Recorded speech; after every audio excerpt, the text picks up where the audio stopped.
सरस्वती मैया के कैसन मूर्ति बनावले बाड़े कुहार। सरस्वती मैया के कैसन मूर्ति बनावले बाड़े कुहार। चल के हमनी देखल जाई घूमी शहर बाजार के खुशी से पैसा देके लावल जाई सरस्वती जी के कि खुशी से पैसा देके लावल जाई सरस्वती जी के। सरस्वती मैया के कैसन मूर्ति बनावले बाड़े कुहार। सरस्वती मैया के कैसन मूर्ति बनावले बाड़े कुहार। चल के हमनी देखल जाई घूमी शहर बाजार के खुशी से पैसा देके लावल जाई सरस्वती जी के कि खुशी से पैसा देके लावल जाई सरस्वती जी के।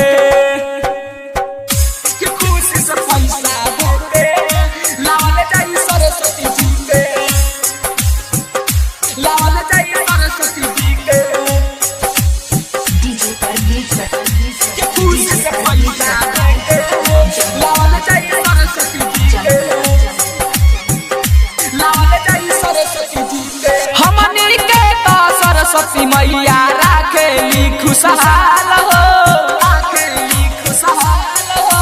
हमनी के तो सरस्वती मैया राखेली खुशहाल हो।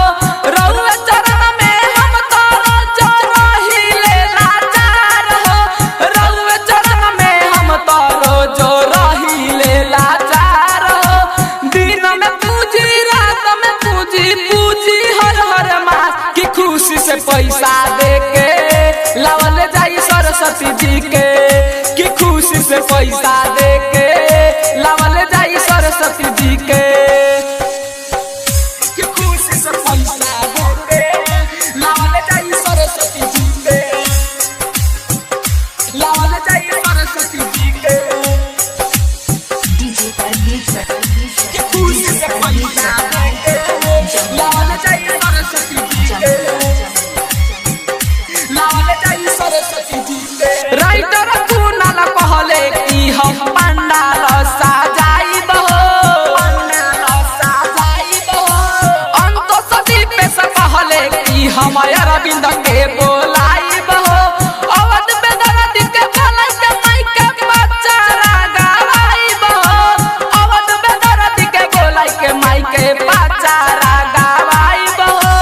पंडाल में जाके अरथी सजा के अरथी करब शुभ शाम की खुशी से पैसा देके लावल जाई सरस्वती जी के कि खुशी से पैसा दे